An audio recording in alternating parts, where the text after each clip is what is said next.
Amara was the only daughter in a family of 6 children. She was her father's jewel and her mother's pride. Her parents adored her, and her 5 brothers treated her like a rare treasure. Being the only girl, Amara was showered with love. But this came with a downside. She was pampered to the point of being spoiled. While her brothers were taught independence and responsibility, Amara never lifted a finger at home. If she wanted something, it was handed to her. If a chore needed to be done, someone else did it. Cooking, cleaning, even making her bed, Amara never worried about any of it. Her brothers did their chores, and house help ensured Amara's hands stayed unblemished. Amara was treated like gold by her parents. As Amara grew older, her parents noticed her lack of basic domestic skills. But by then, it was too late to change her habits. She blossomed into a stunning young woman but remained undeniably lazy. She couldn't cook, clean, or manage a home, and she didn't care. She believed her beauty and charm would carry her through life. She always said, I am beautiful, and any man in this world would be lucky to have me.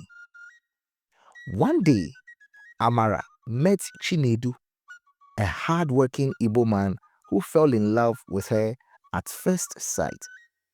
Despite noticing her lazy attitude, he believed that love and patience would help her grow into the wife he needed. He was willing to teach her, hoping she would change over time. Amara and Chinedu married in a lavish ceremony, her parents sparing no expense. Chinedu, too, made sure the day was perfect. As they exchanged vows, he believed they were starting a beautiful journey together. The first few months of marriage were blissful. Chinedu, an excellent cook, prepared their meals. He even hired a cleaner to tidy the house so Amara wouldn't feel pressured to do chores. Amara appreciated Chinedu's efforts, but she made no attempt to change her lazy ways. She spent her days scrolling through her phone and watching TV while Chinedu handled everything. Chinedu never complained, but he grew frustrated. One morning, he had to leave for work early and asked Amara for a small favor. Baby, I made some oha soup last night. Please, warm it up for dinner when I get back, he said gently. Amara, half asleep, mumbled, Okay, I'll do it. Chinedu smiled, hopeful she would manage this simple task. But as soon as he left, Amara went back to sleep and forgot the soup. She spent the entire day in bed, snacking and scrolling her phone. It wasn't until 5 p.m., an hour before Chinedu's return, that she remembered the soup.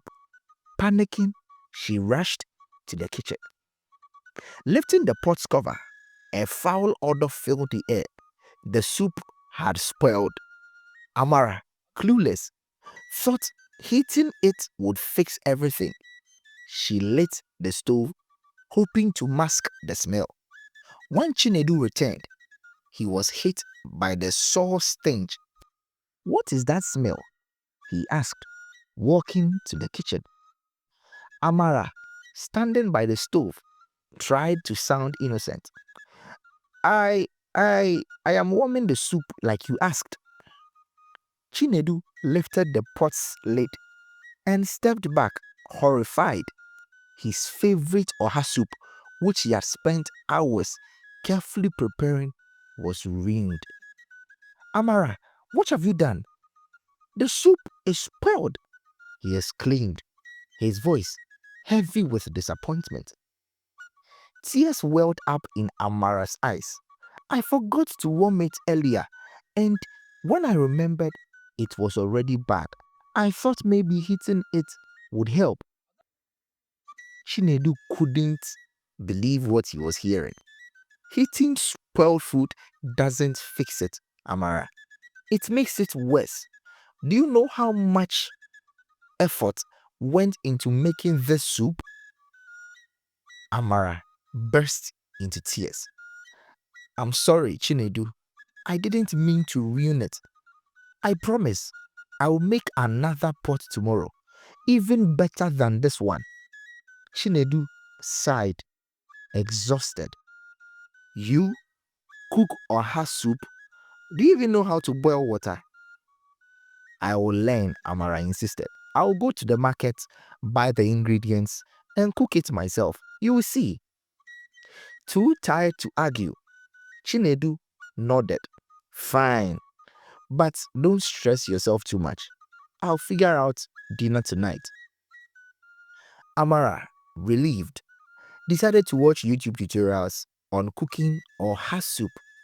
How hard could it be? Dear viewer, please, if you are still watching this story and you are enjoying it so far, don't forget to like and subscribe. Thank you. Let's continue the story.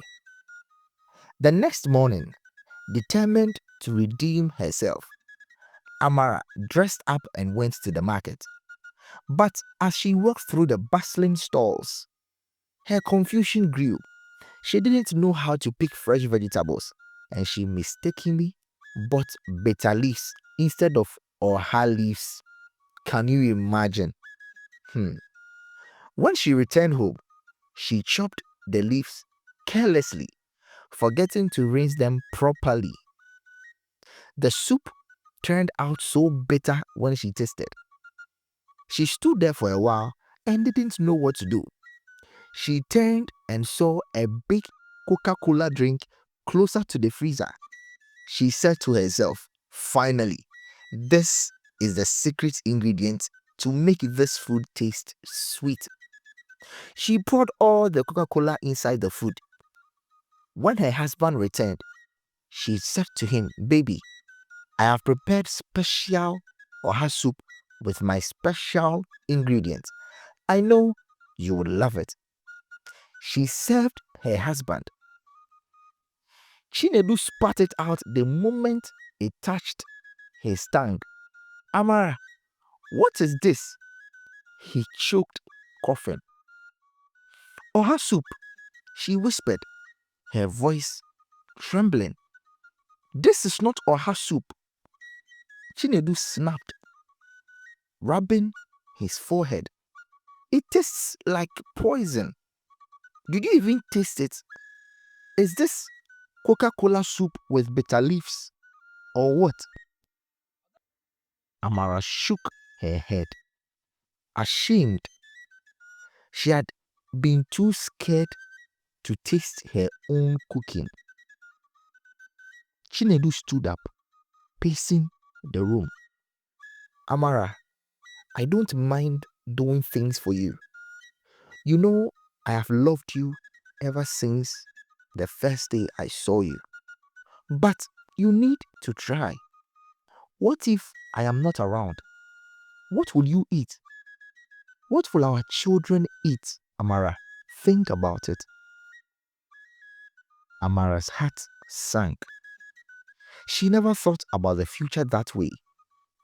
For the first time, she realized her laziness wasn't just hurting Chinedu, it was destroying their home. She wiped her tears and stood up. Teach me, my love, she pleaded. Teach me how to cook, how to clean, everything.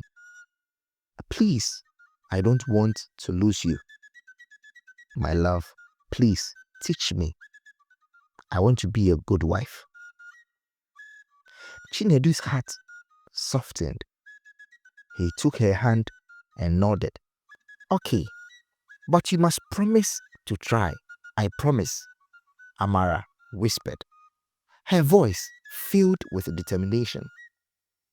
From that day on, Chinedu became Amara's teacher, and though she burned the rice, oversalted the stew, and broke more plates than he could count, she never gave up. Because for the first time, Amara understood that love wasn't just about being adored. It wasn't just about being loved. It wasn't just about being beautiful. It was about growing, learning, understanding, and fighting to become better for the ones you cherish. Thank you for watching. See you in the next story.